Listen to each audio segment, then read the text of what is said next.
Olá, está começando Futuramente, um podcast da CBN sobre como as novas tecnologias estão impactando a nossa vida. Esse podcast é apresentado por Marta Gabriel, futurista, especialista em inovação e tecnologia, e por mim, Carol Tamassia, jornalista da Rádio CBN. Oi, Marta. Oi, Carol. Nós aqui de novo. Vamos lá. Bom, você consegue imaginar, assim, gente, quem você que está me ouvindo, né? Um médico operando um paciente que está em outro continente, ou um robô que realiza uma cirurgia inteira sozinho? A evolução desse campo da medicina até a chegada da inteligência artificial na cirurgia robótica é o nosso tema de hoje, é o nosso episódio. Marta, a sua história com os robôs é antiga, né? É, antigo. Em 2017, você escreveu o livro Você, Eu e os Robôs, em que apresentava todo um histórico dos avanços tecnológicos. O que mais te assusta, assim, ou chama a atenção nessa escalada de evolução dos robôs? Bom, agora a gente está com os humanoides, né? Então, se a gente for ver a robótica e a IA, a gente já falou aqui em alguns momentos, são áreas diferentes, que uma, né, interfere na outra ou alavanca a outra. E a cérebro e robôs a gente pode dizer que são corpos, né? E o que a gente viu?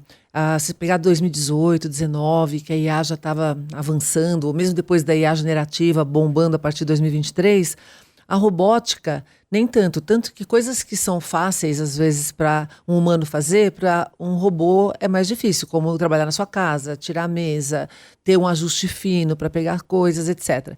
E o que a gente viu, especialmente agora, recentemente, um robô humanoide na China bateu o recorde de uma meia maratona. A gente tem visto eles dançando melhor do que a gente, eles jogando, né, esportes, fazendo coisas que a gente... E lembrando, a gente está falando de um robô e aí ele faz coisas que é no top de performance que a gente não consegue fazer. Talvez eu faça muito bem uma coisa, né? Mas ele consegue fazer, e os vários tipos de robô também.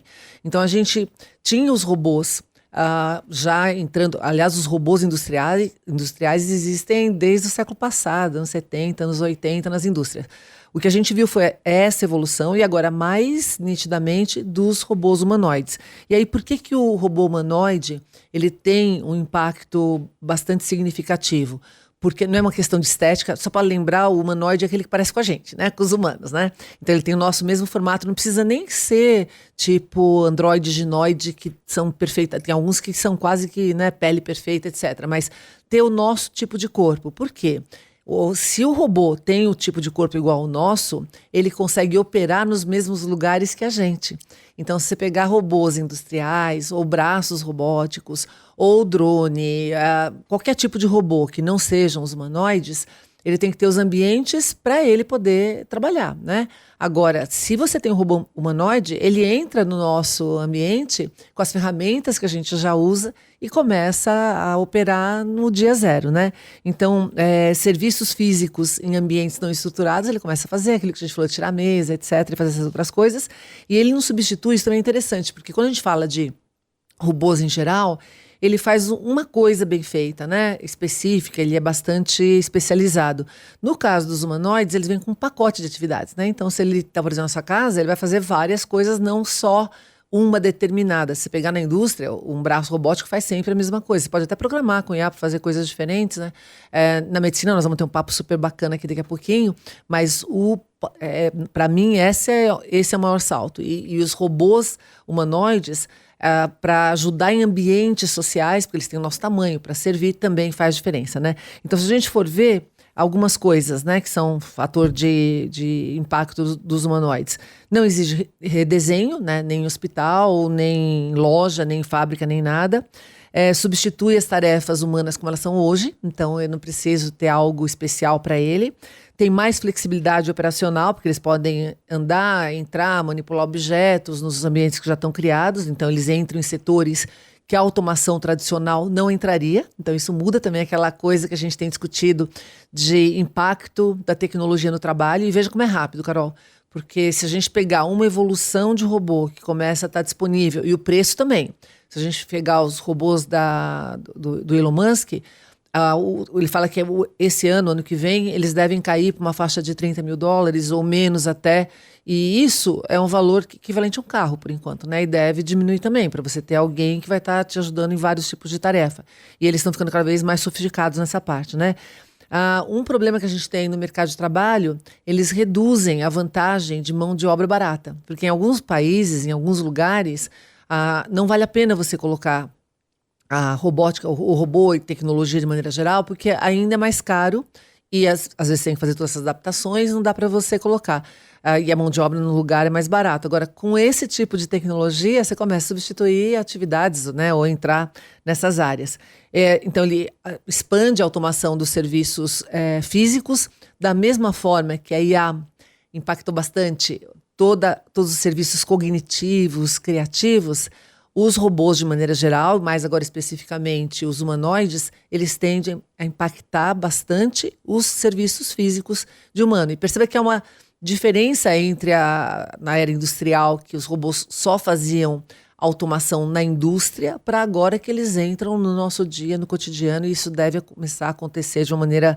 Até a gente teve um bate-papo no episódio do iFood com a Isabela, ela falando como ela experimentou isso na China, com os robôs entrando num grau de sofisticação maior, né? Se a gente pensar em termos de escala, obviamente eles criam mais papéis, porque os humanos vão ter que fazer manutenção, implementação, fluxos desses robôs, etc., mas em escala menor do que os outros tipos de robô, né? Então, de novo, lembrando, o impacto que a gente teve cognitivo, a gente deve ter agora físico, de maneira mais ampla, e se a gente for pensar, robô é corpo, e ele pode ser operado por humano também. Então, se a gente pegar um exemplo, na medicina, que nós vamos ter um papo aqui, um médico pode operar um robô à distância para fazer uma cirurgia, né? Que é diferente de um robô que faz procedimentos usando IA, que ele vira autônomo para tomar determinadas decisões, que é o caso, por exemplo, de um drone autônomo, né? Eu posso pilotar um drone, e aí eu estou usando a minha inteligência para pilotar um robô, um corpo que voa, ou ele pode usar IA e ser autônomo e tomar decisão e voar para fazer um determinado tipo de objetivo, né? Então, basicamente isso, a gente está entrando na era dos robôs. Bom, vamos ver então como é que isso funciona na mesa de cirurgia. Convidando aqui para o Futuramente Walter da Costa, que ele é gerente médico do AC Camargo, professor livre docente em urologia pela Unicamp. Oi, doutor, bom dia, seja bem-vindo ao Futuramente. Bom dia, agradeço pelo convite, um enorme prazer estar aqui. Vamos bater um papo sobre cirurgia robótica e o papel dela na saúde. Muito bem. Você opera cirurgia robótica há muito tempo, né? Desde antes, talvez, dessa incorporação de IA nos sistemas que vem ocorrendo agora. Né? A operação com robótica no Brasil começou há quase 20 anos, né? Como que era antes, quando você começou, e como é que está agora, por exemplo, para a gente visualizar um pouco dessa escalada? A cirurgia robótica na saúde, ela vem lá do final da década de 80, início da década de 90, foi uma iniciativa das Forças Armadas Americanas, porque eles tinham a expectativa e o desejo de fazer cirurgias de altíssima complexidade à distância. Então, eles queriam operar os soldados e combatentes da guerra com um hub de experts dentro dos Estados Unidos. Então, a cirurgia robótica, ela nasce dessa iniciativa. E ela vai ganhando popularidade, principalmente no início dos anos 2000. Então, aqui no Brasil, nós tivemos a chegada do primeiro aparelho de cirurgia robótica em 2008. Então, nós estamos hoje com 18 anos de cirurgia robótica. E de tempos em tempos, ciclos que geralmente demoram entre 4 e 5 anos, você tem uma renovação do modelo do robô cirúrgico. Então, hoje nós estamos na 4ª linha de robôs cirúrgicos. Então, houve muita evolução, não só no que diz respeito ao hardware, né, ao robô em si, mas todas as funcionalidades que a máquina hoje está à disposição do cirurgião para promover uma cirurgia minimamente invasiva, mais segura, e com menos impacto na qualidade de vida dos pacientes. Que cirurgia hoje você não faria sem um robô, por exemplo? Hoje, assim, o que vem em mente de primeiro momento assim, é a prostatectomia radical, que é a cirurgia para tratamento do câncer de próstata, né? A gente tem uma série de evidências em literatura mostrando que utilizar o robô neste contexto desta cirurgia específica, que é uma cirurgia extremamente delicada, ajuda a preservar muito a qualidade de vida dos pacientes no pós-operatório. Então, hoje, fazer esse tipo de cirurgia que não seja através da técnica robótica, você está expondo o paciente a um risco de complicação significativamente maior. É por causa da precisão? No caso da prostatectomia, o que acontece, né? Na periferia da próstata passam uma série de terminações nervosas que regem duas funções biológicas muito importantes, que é o controle da urina, então o que a gente chama de continência urinária, e a função sexual do homem, né? A função erétil. Então, se durante a cirurgia, inadvertidamente, você tem uma lesão parcial ou total desses nervos, o paciente vai ficar com incontinência urinária, que é o escape involuntário de urina, e pode nunca mais conseguir ter uma relação sexual porque ele não consegue ter ereção.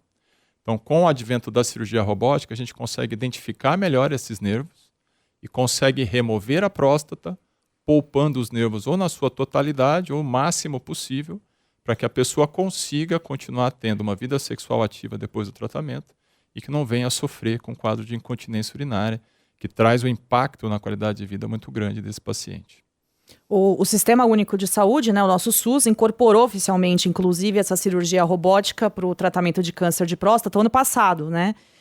Isso coloca o Brasil na vanguarda ou a gente está correndo atrás do que já é feito lá fora? Como que a gente compara isso? Se a gente fosse comparar com os países mais desenvolvidos, então aqui eu estou falando dos Estados Unidos, Canadá, Europa, Japão, Austrália, a gente está atrás, tá? Então a cirurgia robótica já é disseminada para o tratamento desse tipo de patologia nestes países.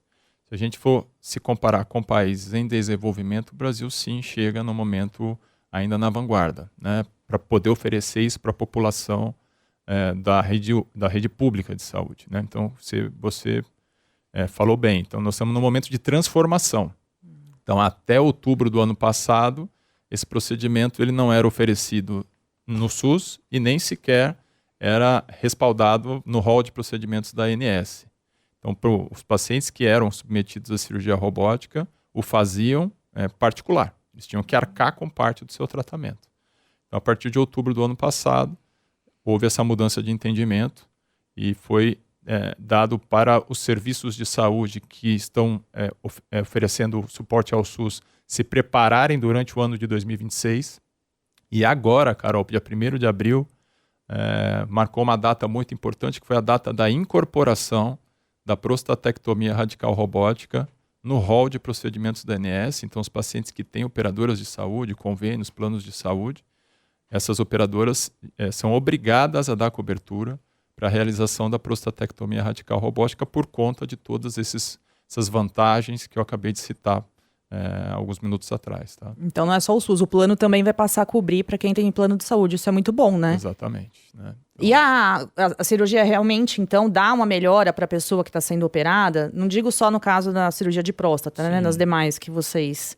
Porque então, acho que a gente, eu não sei, pode ser que tenha gente que tenha medo ainda, né? Você operado por um robô, isso dá um pouco de medo, né? Em algumas circunstâncias. Eu acho que isso é bom, assim, a gente desmistificar, né? Então, o robô, como a Marta estava comentando no início da conversa, ele tem graus de autonomia diferentes, né?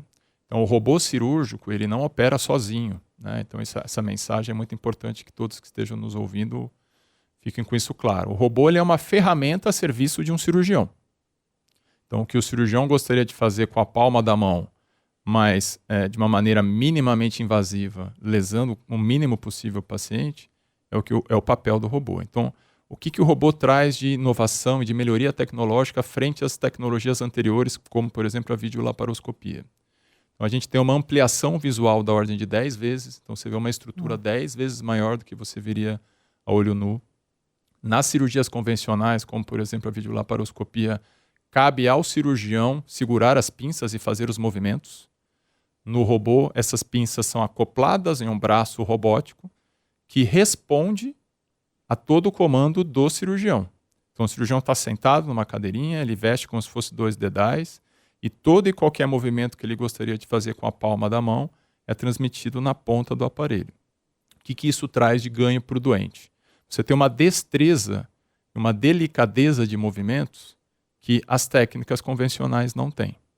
Você impede que efeitos relacionados à fadiga ou tremor durante a cirurgia aconteçam. Porque os movimentos são totalmente controlados e estáticos, né? A imagem, numa cirurgia por videolaparoscopia, a gente olha, por exemplo, um monitor e faz os movimentos. A imagem no robô é uma imagem de alta definição e 3 dimensões, que dá uma noção de profundidade e de relevo das estruturas muito superior às técnicas convencionais. Então, quando você soma tudo isso, você consegue promover uma cirurgia que, do ponto de vista oncológico, é tão boa quanto os métodos tradicionais, mas que do ponto de vista funcional e de preservação de qualidade de vida é significativamente superior. Este é o principal apelo da cirurgia robótica em oncologia, na sua maioria das indicações, né? Para algumas situações específicas, como é o caso do câncer de próstata, isso é mais claramente notado, mas existem uma série de outras situações clínicas e outros tipos de tumores que o uso da cirurgia robótica traz bastante vantagem também. Mas tem ainda alguma limitação, por exemplo, que ainda preocupa você? Algum risco ainda, no caso da robótica? Não, a limitação hoje aqui no Brasil ainda é uma limitação de acesso, né? Então a gente estava conversando, né? A única situação clínica que as operadoras e planos de saúde hoje se veem obrigados a dar cobertura é no caso do câncer da próstata, Carol. Todos os outros tipos de tumor ainda não estão incluídos no rol de procedimentos da ANS. Então, parte do custo do tratamento é o paciente que vai ter que arcar. E isso limita muito o acesso da tecnologia à população, né? Então, como a gente está nesse momento de transformação e de inclusão do tratamento do câncer de próstata neste momento, muito provavelmente a médio prazo, curto, médio prazo, outros tipos de situações clínicas e outros tipos de tumores nos quais a adoção da cirurgia robótica traz bastante vantagem, isso vai ser incorporado também. Mas a gente ainda está no momento em que só pacientes com câncer de próstata têm direito, através da operadora, de serem operados pela cirurgia robótica. E os hospitais, de maneira geral, eles têm a infraestrutura já para utilização? Como que... Então, nós temos hoje no Brasil, Marta, 200 plataformas robóticas cirúrgicas instaladas, tá? Se você for ver a distribuição geográfica desses robôs, eles ainda estão predominantemente nas capitais.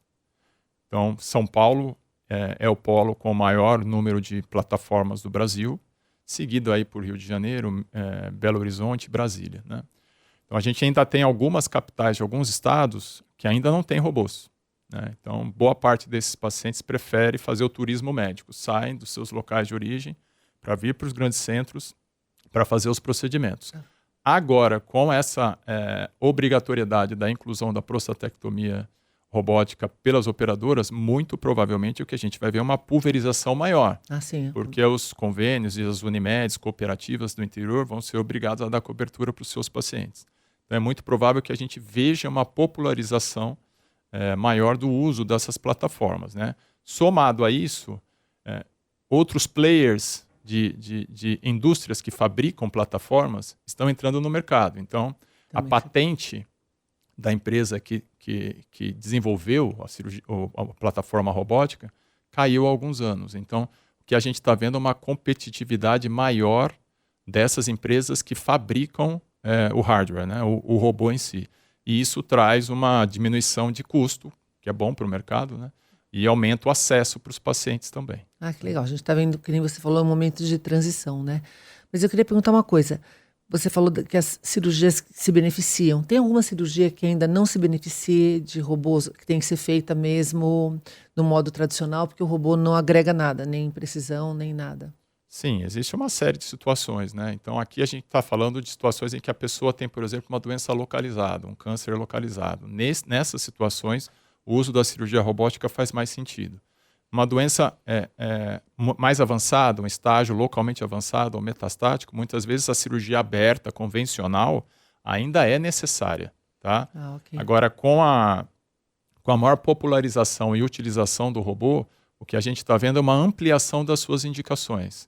Então, à medida que você troca uma incisão, muitas vezes de 15, 20, 30 centímetros, por pequenos orifícios, por onde a gente entra com as pinças e a câmera e consegue fazer exatamente o que a gente gostaria de fazer com a palma da mão, você está traumatizando menos o doente, então você tem menos sangramento, você tem menos tempo de internação, você tem menos complicação, com um resultado oncológico similar. Então, cirurgias que até pouco tempo atrás eram impensáveis a gente fazer através da técnica robótica, hoje a gente tem conseguido fazer através do robô também. Então, para a imensa maioria das situações, principalmente em oncologia, a robótica consegue suprir bastante as necessidades. Em casos de doença muito avançadas, muitas vezes a robótica ela não consegue, e a cirurgia convencional ainda tem o seu papel. Para vocês terem uma ideia, no Brasil, o ano passado, a gente teve algo em torno de 45 mil cirurgias robóticas no ano. Tá? Se você for pegar o volume total de cirurgias no SUS, é de 2,6 milhões. Então, hoje, a cirurgia robótica representa apenas 0,5% do total de cirurgias robóticas realizadas no SUS. Então, apesar da expansão e do aumento do número de cirurgias realizadas, ainda é um pedacinho muito pequeno do que pode ser expandido futuramente. Tem um potencial enorme, enorme, enorme. Que já que a gente vai disponibilizar isso para os pacientes do SUS, como que a gente forma essas pessoas, né? Parte delas já está formada. Então, são médicos, cirurgiões que já têm uma carreira híbrida, que não estão dedicados somente ao SUS. Então, eles também têm o seu consultório particular, ou trabalham em algum hospital privado e já fazem cirurgia robótica. Mas a ideia é que a gente tem alguns hubs de cirurgia robótica no SUS, provavelmente distribuídos principalmente nas capitais, né? E que você tenha, sim, uma capacitação, treinamento de cirurgiões que estão tratando no seu dia a dia pacientes do SUS. Tá? E aí a gente pode entrar mais a fundo nessa discussão, que é a questão do teletreinamento ou da teleproctoria, de você ter hubs de profissionais com altíssima expertise que ajudam a formar essa mão de obra de cirurgiões para operar os pacientes da rede pública de saúde, entendeu? Então, nós estamos justamente nesse momento de transição, de melhor capacitação, aumentando a abrangência da cirurgia robótica no Brasil e aumentando o acesso para a nossa população, que também depende da rede pública de saúde. Boa. No meio de 2025, foi realizada, gente, a primeira cirurgia feita por inteligência artificial através de um robô. O feito histórico aconteceu na Universidade Johns Hopkins, nos Estados Unidos, e a máquina extraiu, sem nenhuma intervenção humana, uma vesícula biliar. Segundo o responsável por esse projeto, o médico responsável, antes os robôs eram capazes de executar tarefas cirúrgicas específicas, mas agora podem compreender os procedimentos cirúrgicos.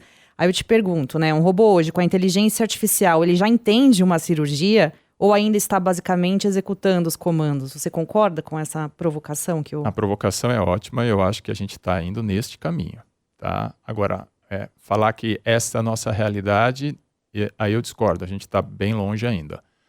Hoje, a inteligência artificial na cirurgia robótica, ela tem muito mais uma função assistiva do que autônoma, tudo bem? Então aqui, a IA, ela ajuda o cirurgião a desempenhar o seu papel.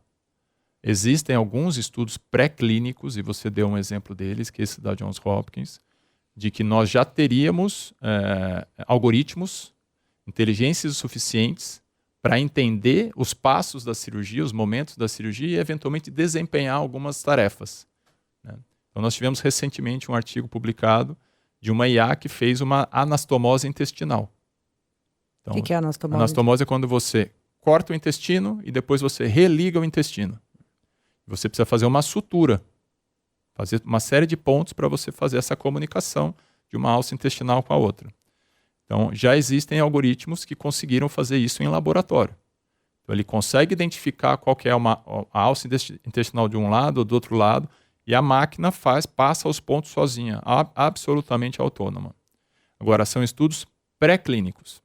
Você não pode, baseado em um único estudo, passar a utilizar isso na prática clínica. Então, hoje em dia, a IA na cirurgia robótica, ela ajuda de outras maneiras. Vou te dar alguns exemplos. Então, a gente tem alguns algoritmos que apoiam a decisão clínica, no seguinte sentido: será que o caso daquele paciente é cirúrgico? Se for cirúrgico, a cirurgia robótica é uma opção? A IA nos ajuda a apontar a indicação clínica daquela cirurgia. Você tem recursos de IA que assistem a cirurgia real no paciente e, após a cirurgia, analisam todo aquele vídeo e geram um relatório para o cirurgião. E falam para ele: olha, você poderia ter feito um movimento dessa forma, da outra forma, ou você demorou demais nesse passo da cirurgia, você deveria ter dado um movimento para sua pinça diferente do que você deu. A tração que você aplicou àquela estrutura foi excessiva. Então, isso ajuda o cirurgião a se capacitar e a se corrigir para futuros procedimentos. E nós temos também, recentemente, a adoção da IA na incorporação da imagem pré-operatória no campo intraoperatório. Explico. Então, o paciente fez uma ressonância de próstata que mostrou que o tumor dele está do lado direito da próstata. A IA pega aquela imagem da ressonância, faz um modelo em 3 dimensões, reconstrói e, durante a cirurgia, projeta aquilo na pelve do paciente. Qual que é a função disso? Olha, se eu sei que a doença está mais do lado direito, isso me ajuda a definir qual que é a margem cirúrgica daquele paciente. Então, no momento que eu jogo a reconstrução dentro do corpo do indivíduo, eu consigo ter uma visão mais detalhada, individualizada para aquele paciente. Então, você personaliza o procedimento. E isso é feito através de algoritmos de inteligência artificial. Então, a IA, no momento, ela tem apoiado a decisão do humano, do cirurgião, mas ela não ainda está sendo utilizada do ponto de vista de uma máquina que faz a cirurgia com autonomia total. Nós vamos chegar lá, eu não tenho dúvida. Tá? Quanto tempo vai demorar? Provavelmente alguns ou bons anos, mas ainda não. Se a gente for fazer uma analogia, é muito o que está acontecendo no mercado. A gente também tem os agentes que poderiam fazer várias coisas hoje, então estão sendo usados em ambientes controlados, para não acontecer de você aplicar erros, riscos, tem que ter uma evolução nisso. Só que lembrando, na área da saúde é mais crítico, porque você está tratando com vidas. Qualquer erro pode ser fatal. Então, eu acredito que na área da saúde, apesar dos avanços enormes, e a gente deve ter esses avanços tanto na IA quanto na robótica do lado de cá, lá tem sempre um critério muito mais, e tem que ser, né, mais criterioso para você incorporar e substituir qualquer tipo de procedimento, tem que ter uma segurança total, né?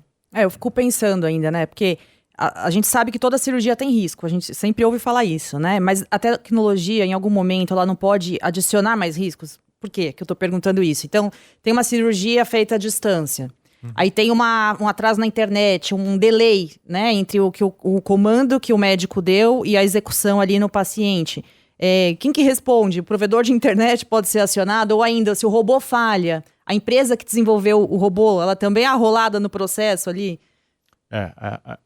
Esse é um tema também bastante recente, né? Então, nós tivemos uma lei, né, do Ministério da Saúde de 2022, que chama-se Lei da Telesaúde, na qual você tem essa discussão da telecirurgia. E o CFM também, da mesma forma, soltou um parecer no mesmo ano, tentando definir responsabilidades, que é o que você está trazendo. Então, aqui, em discussão de telecirurgia, a gente tem 2 esferas que são importantes a gente debater. A primeira é a questão técnica. Então, existe estrutura de internet, de velocidade, de latência suficiente para suportar aquela quantidade de dados nas 2 instituições, aquela em que o cirurgião está promovendo a cirurgia à distância e na outra instituição, no outro hospital onde o paciente está. Então, existem critérios mínimos de latência e de criptografia, que a gente tem que falar de LGPD. Então, esses dados eles não podem escapar. Uma cirurgia não pode ser invadida por um hacker, por exemplo, e que você vai expor um paciente, todos os dados, ou eventualmente ter um efeito de um hacker durante um procedimento cirúrgico. Então, esse é um ponto de preocupação. Então, não é qualquer hospital ou instituição que consegue proctorar à distância, ou seja, ensinar à distância, ou receber essa orientação à distância, né? Então, este é um ponto. O segundo é da regulamentação, que é da responsabilidade, que aí você tocou no ponto nevrálgico. Então, se acontece nós temos ali uma irregularidade de sinal, e isso gera um dano ao paciente. De quem é a responsabilidade? É do cirurgião que está operando à distância? É da equipe cirúrgica que está lá no momento? É das 2 instituições? É do provedor do sinal? Então, a gente ainda não tem isso tão claro, tá, Carol?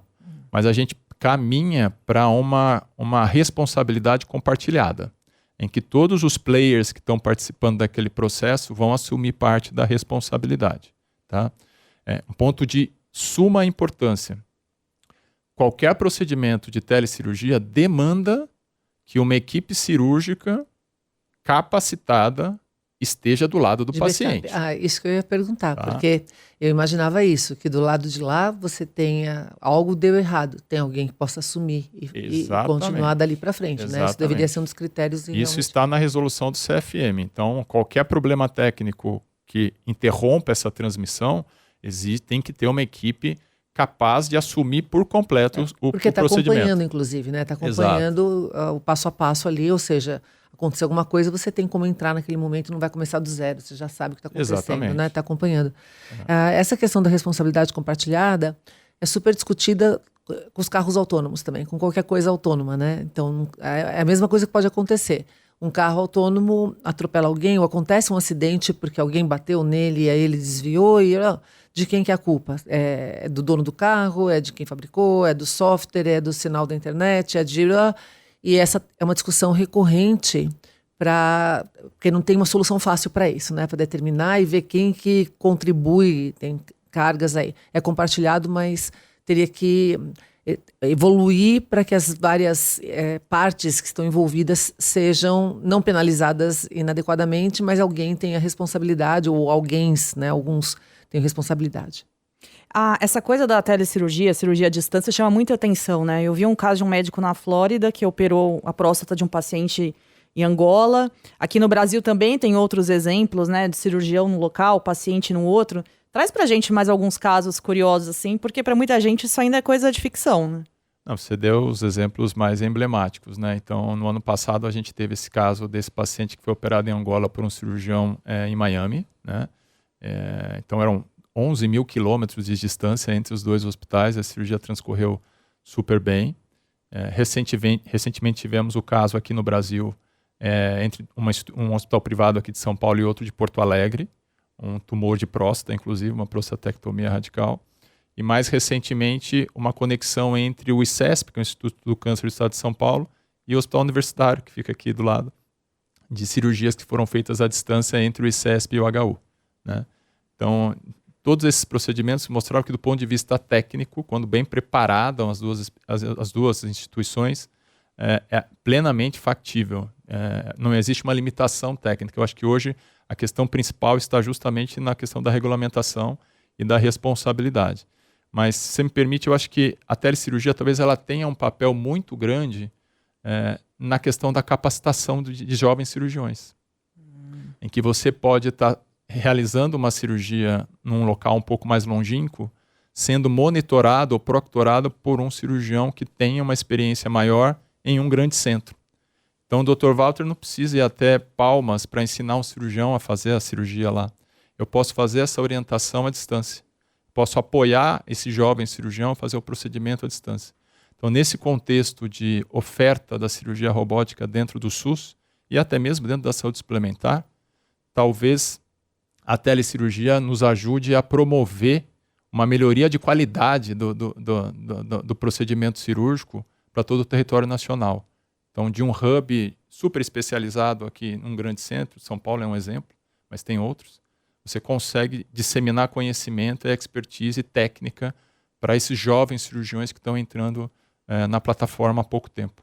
Então, isso tem um potencial enorme para a gente, levando-se em consideração que somos um país continental e que é difícil você estar em todos os lugares ao mesmo tempo. Então, eu acho que isso tem um potencial muito grande de democratizar o método, sabe? Aumentar o acesso da cirurgia robótica em território nacional. Isso é incrível, né? E dessa forma que a gente está caminhando, você pode, então, dar um palpite, ou o que você acha que pode ser da cirurgia robótica nos próximos 10 anos aqui no país? O que a gente pode alcançar com isso? Eu acho que aqui vem uma discussão de acesso, de fato, como eu falei, câncer de próstata foi a porta de entrada, mas outros tipos de situações vão aparecer, né? Vão ser incluídas no rol de procedimentos da ANS, então vão ser cobertos pelas operadoras e vão estar disponíveis no SUS. Então, gradualmente isso vai acontecer e a popularização vai chegar. Outro ponto, como eu falei, é a chegada de novos players, novos fabricantes que barateiem a estrutura do robô e que possibilitem que instituições que até então não teriam como adquirir por questões financeiras e consigam fazê-lo, né? Então, isso de fato vai acontecer. O terceiro ponto é essa questão da telecirurgia, eu acho que veio para ficar também. Nós vamos ter que nos defrontar com a questão da responsabilidade, mas eu acho que tem toda uma justificativa para isso. E por último, vem a questão aí sim da incorporação da IA no movimento cirúrgico, né? Então, até que ponto os algoritmos vão poder auxiliar a realização do procedimento e que ganho isso traz no frigir dos ovos para o doente. Né? Porque não adianta nada a gente vir com novidade, com custo adicional, sem que isso se traduza a um ganho real, prático para a pessoa. Então, se esses estudos todos, iniciais, pré-clínicos, conseguirem nos confirmar que existem, por exemplo, uma recuperação mais precoce das suas funções biológicas, menos efeito colateral do tratamento, e você, ao permitir um tratamento menos invasivo, menos agressivo, você tem menos complicação, isso se paga. Isso é custo efetivo. Né? Então, acho que o próximo passo da incorporação da IA além de falar que é execuível, que dá para fazer, qual é o resultado prático desta incorporação. Benefício, né? Isso ajuda a reduzir custo na área da saúde, no sistema de saúde, que é uma discussão enorme hoje em dia. Né? Eu acredito que sim, é uma questão de tempo, isso vai acontecer. Então eu vejo que nos próximos 5, 10 anos tem muita novidade chegando. Nós estamos assim, começando uma grande transformação. Posso fazer uma provocaçãozinha final? Claro. Porque na área de utilização de drones, outras áreas de robótica, você tem um distanciamento entre aonde a coisa, por exemplo, na guerra, onde a coisa acontece e quem está operando à distância, né? Tem risco de a gente ter esse distanciamento, porque se você não está ali onde a coisa está acontecendo, e que é o caso da pessoa que está operando um drone que está bombardeando um determinado lugar, ela não está vendo a dor, ela não tá ali, né? Claro. Como que fica isso na área da saúde? Então, medicina é uma ciência do relacionamento, né, Marta? Assim, relacionamento médico-paciente é absolutamente fundamental. E tem um lado humano de acolhimento do paciente, principalmente um paciente oncológico, que é absolutamente fundamental. Tá? Então, eu vejo que hoje, por exemplo, um paciente para fazer uma telecirurgia, ele tem que assinar um termo de consentimento que ele está de acordo de ser operado por um cirurgião à distância. Mas me preocupa também esse distanciamento. Eu acho que é fundamental que a gente consiga incorporar a tecnologia sem perder esse lado humano da profissão. Né? E a telesaúde, a telemedicina tem nos mostrado que isso é possível. Então, hoje, você tem um volume enorme de teleconsultas acontecendo, né, em que você não perde o vínculo com o profissional. Mas sem dúvida, uma provocação interessante e que a gente tem que deixar com prioridade. Né? Assim, esse lado afetivo, de acolhimento humano da medicina não pode ser perdido ou substituído pela tecnologia. Que é o mais importante, né, do humano no loop. Doutor, para a gente finalizar, dá para a gente uma dica de um filme, de uma série, um livro, alguma coisa para o pessoal continuar acompanhando aí a discussão? Legal. Eu vou dar uma sugestão de um filme que eu assisti há alguns anos atrás, de um diretor brasileiro, ele chama-se Edson Oda. E o filme chama-se, em inglês, 9 Days, ou 9 Dias.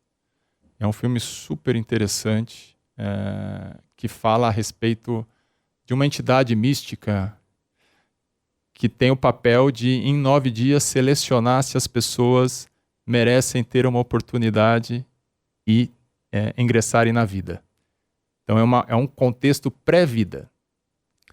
E aí ele faz uma série de testes e análises, seleciona alguns candidatos e no final só um vai ter a oportunidade de viver.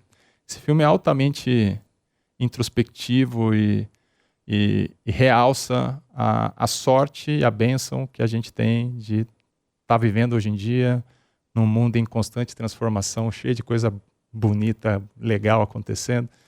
Então, ele dá uma mexida com a gente. É um filme lindíssimo, recomendo que vocês vejam, principalmente porque o diretor é brasileiro e é paulistano, e é um rapaz brilhante. Muito bom essa dica. Esse vale a pena. O livro que eu tenho de cabeceira, que eu leio assim diuturnamente, já é um clássico, mas é o livro Meditações, de Marco Aurélio. Para quem não conhece, Marco Aurélio foi um grande imperador romano, ele era um imperador filósofo, uma pessoa brilhante, que escreveu esse livro como se fosse um diário para ele próprio. Então, esse livro não era para ninguém ler, era para ele ler. Então, frente a uma série de desafios, dificuldades que ele tinha no dia a dia, ele ia lá, anotava, e quando ele estava um pouco perdido, ele ia ler o que ele tinha escrito antes. E é incrível como você vê que os desafios e os conflitos humanos são os mesmos. De 2000 anos atrás para hoje, é exatamente a mesma coisa. Então é um livro que te ajuda a não fugir da adversidade, não fugir da dificuldade, muito pelo contrário, persegui-la, se transformar e ter uma vida plena. Então, é um livro muito bacana, que eu acho que ajuda a gente a encarar essas complexidades todas do mundo moderno. Especialmente agora, né? Eu acho que esses livros de estoicismo, esse livro é incrível, mas, né, as pessoas às vezes não sabem o quanto que, lembra como um imperador romano, né? Mas o quanto que ele está ligado nessas reflexões profundas da vida. E agora, por isso que a gente está tendo esse aumento dessa corrente de estoicos, que é o momento que você precisa pensar nessa conexão. Eu adorei que você trouxe, no caso, a indicação do 9 Days, eu não assisti, estou louca para assistir agora, mas é sobre a vida, né? Pensar na vida. E traz meditações que também é para você pensar na sua relação com o dia a dia, na morte, né? Eles estão muito ligados em aceitar a finitude para que você consiga. Então, adorei, mesmo porque a minha, né, indicação era o Transcendence, que é um filme de 2014, que é outra provocação, né? Se a gente começa a ter não só cirurgias robóticas, mas as substituições, utilização de prótese, se misturar com a tecnologia cada vez mais. Agora a gente já tem substituição de lentes, que a pessoa enxerga mais do que enxergaria com a vista natural. Se no momento a gente transcende e vai ficar no computador, que é outra discussão também com relação à vida. Então, deixar aqui essa pimentinha para as pessoas lerem. Boa. Marta, então, o que mais a gente pode levar dessa conversa? Vamos para o nosso quadro Takeaway. Takeaway. A gente está falando aqui mais especificamente de cirurgia robótica, de robôs na cirurgia robótica, mas a gente começou falando um pouquinho dos robôs que são corpos, e a IA, que é cérebro. Robô, que é operado por humano, ele usa a inteligência humana, e os robôs que são operados por IA são os autônomos.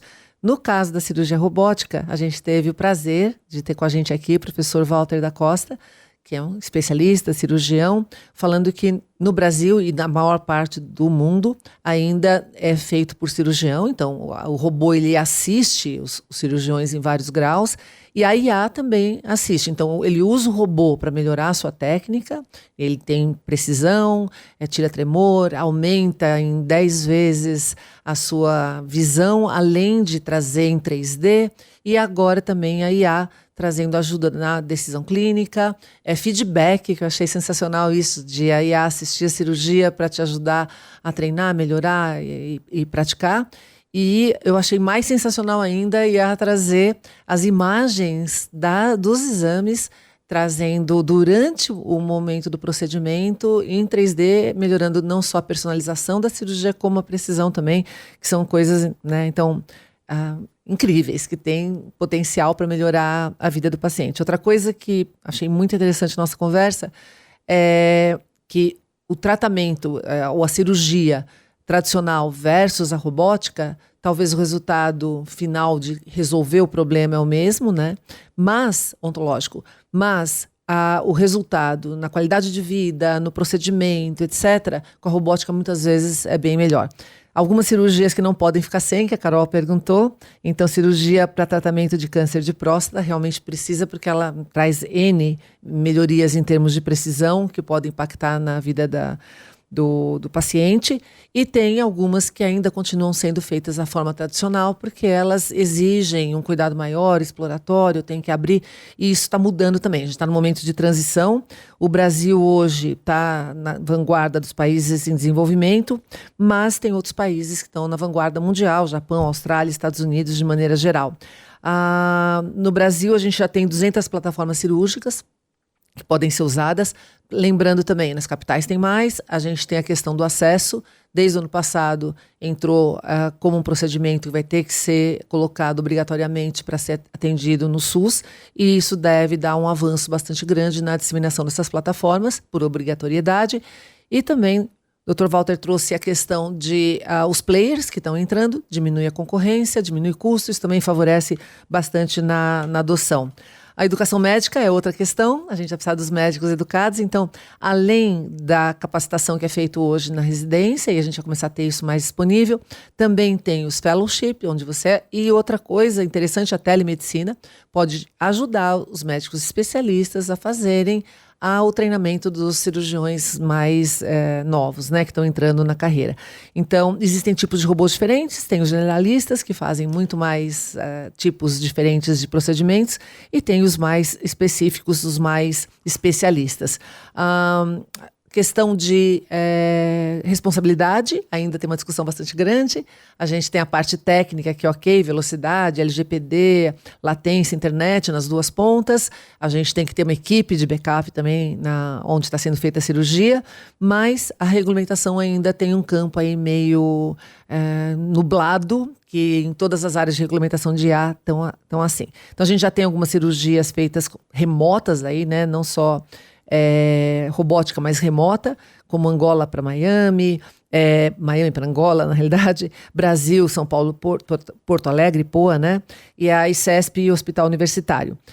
Futuros, o Dr. Walter trouxe para a gente acesso a mais procedimentos e necessidades, novos players com barateamento, telecirurgia e telemedicina, e a IA assistindo ou mais para frente fazendo toda a parte de autonomia.